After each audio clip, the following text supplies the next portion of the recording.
I'm going to give you all my best tips for making the most compelling testimonial video possible, and we're starting right now. If you want to transform your website into a customer or lead generation machine, I'll show you all my best tips, tactics, and secrets to get there fast. Let's dive in. Hey guys, I'm Wes McDowell, web strategist for The Deep End, and if you're not subscribed to our channel yet, you're definitely going to want to do that. Just click the subscribe button and the little bell icon next to it so you never miss another video you need to succeed online. So we're living in an online world and every business needs testimonials. That's just the bare minimum. But smart businesses take it one step further and get really compelling testimonial videos. Now these videos can do a lot of the heavy lifting for your marketing and your sales because praise coming directly from you as a business is never going to be as powerful as if it's coming from other people just like your customers who you've already helped. So really a compelling customer testimonial video can move more people down through your sales funnel in a shorter amount of time, moving them much closer to a closed deal. So what goes into making one of these compelling customer testimonial videos, and how can you actually produce one yourself without spending a fortune? Well, you know, from a high level perspective, it really has to accomplish two things. It has to show how a previous or current customer was changed for the better by your product or service. And the second objective is it has to be watchable. Now we're going to talk about both points in detail, starting with telling that complete story. And the best way to do that is to make sure that your customer is the hero of that story.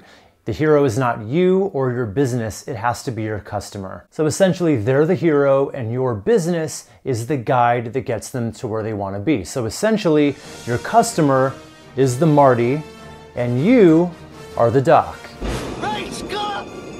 So let's go over the basic story arc that you want your customer testimonial video to follow.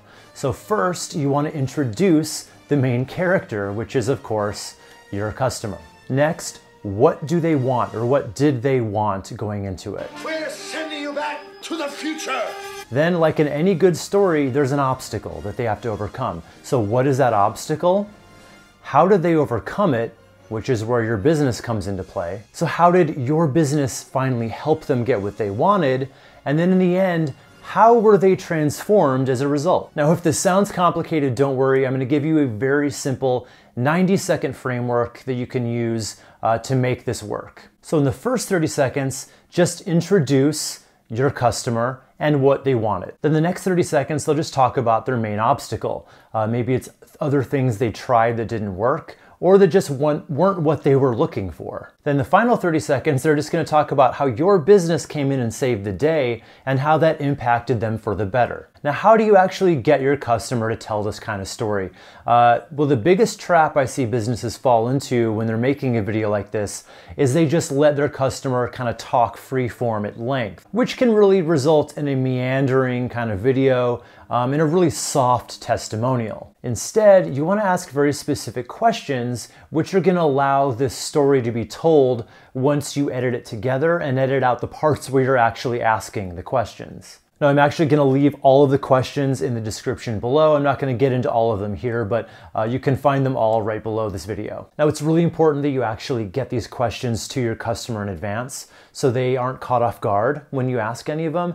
And then I would even say when you get to the shoot, before you get started, just make sure all the questions made sense to them, or if they need any guidance before you get started. And just coach your customer up to know to rephrase the question into their answer. So if you're to ask them, what's your name? You don't want them just to say, John. You want them to say, my name is John. Because in the end video, you don't want any of your questions to be asked. You just want it to appear as if the customer is speaking on their own. So then once the interview is over, you're just gonna isolate the best parts that tell the most compelling story using that 30 second framework. Okay, so that's how you get the story, but how do we make this video watchable?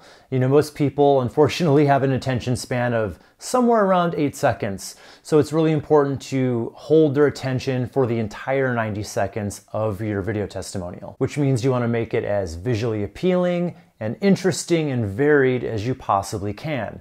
Now, of course, there's a lot of really pro-level things that I could recommend that would just be expensive and likely confusing and make you just want to give up on the whole thing, so I'm not going to do that. My aim here today is to show you a few really great ways to get as close as possible to that pro-level look without spending much, if anything at all. So let's start with the camera. You know, you could easily spend a lot of money on a new camera, but it's not necessary. You probably have a smartphone right in your pocket, and almost all of them have a great camera built into it. So by all means, just use your smartphone. And if you wanted to get a little fancier with that, there are apps you can buy that'll give your smartphone footage a little bit more of a cinematic film-like look. There's one called Filmic Pro that costs $14.99 in the App Store.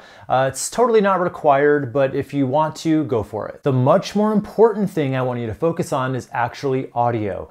Most people are much more likely to put up with bad video than audio. So if you're gonna spend money anywhere, here's where I recommend spending it. Now, the sound that comes out of your iPhone by itself isn't horrible, but it can be much improved with a simple lavalier mic like the one I'm wearing right now, and I will leave a link to that in the description below on Amazon. Just to compare, here's how it sounds with the mic, and then here's how it sounds with the audio picked up just by my camera. Maybe not necessarily a deal breaker, but you can definitely tell a difference, and it sounds much better with the microphone. Next, try to choose a setting that has a decent looking background and really good lighting. So just make sure it looks professional in the background. You clear out all the clutter if there is any, and try to get your subject to be facing a window, because that's generally the cheapest way of getting really good quality light. Natural light always looks really good on camera. Next, you'll probably want to stabilize the image, and you can get a simple little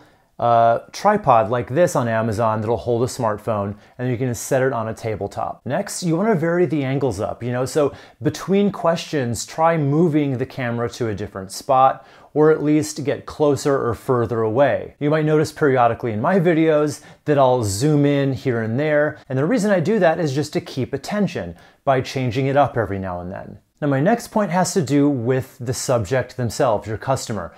Be sure you only ask people who you think are actually going to be engaging on camera. If someone comes across as super boring, it's really going to get people to tune out. So you want to make sure you get people who are kind of more high energy. And before you get started, even people that do have good energy, you'll find do get a little bit nervous once the camera comes out. So you might have to spend a few minutes with the camera out, just kind of talking to them, joking with them, having a fun conversation. And that'll likely get their guard down a little bit once it's time to actually start rolling. Then once the interview is over, you're definitely going to want to get a good amount of B-roll footage, which is basically just cutaway shots of objects in their office or in their house, of them working, and finally of them, enjoying your product or service. Then you're just going to want to kind of cut some of that footage into the final video over them talking. Because it is hard just looking at a talking head for an extended period of time. This keeps the action moving and varied and interesting. Then lastly, I definitely recommend including some royalty-free music to play underneath the video. If you've ever watched a movie, I'm sure you have, you know that music definitely can enhance a mood even if it's on a subconscious level. So be sure you choose music that really goes with the mood of the testimonial. So if it's kind of a heartfelt testimonial for a doctor, you might want something that's more uplifting and emotional, versus if you're a doggy daycare, you might want something that's just kind of more fun and upbeat. And no matter what kind of vibe you're going for, you can find a lot of pretty good royalty-free music right here on YouTube, and I will leave a link to that in the description below as well. Now in the end, you've got a few options. You can cut this all together yourself if you feel confident enough to do that. You can use a pretty consumer level program like iMovie. That will most likely do the job for you. But if you'd rather outsource this and it's something you don't want to handle, you can go to a site like Upwork and find somebody who's pretty skilled at this, and you give them all the footage and you kind of let them know which parts of the video you want to use. You'll be able to get a finished video for under $100 in most cases. Okay, I know that was a lot to cover, but now I want to hear from you, and I want to know specifically, what was the biggest takeaway that you got from this video? I really want to know, so leave that or any questions you have in the comments below. I will read through all of them and I'll answer any questions that I can. All right, so if you're not subscribed to our channel yet, you're definitely gonna wanna not miss out. So just click the circle icon right over here to instantly subscribe. And if I can help you out with any of this kind of stuff, strategic website or anything, I want you to book a strategy session just between you and me, and you can get that by clicking this box right over here. All right, guys, Wes McDowell here for The Deep End. I'll see you next time.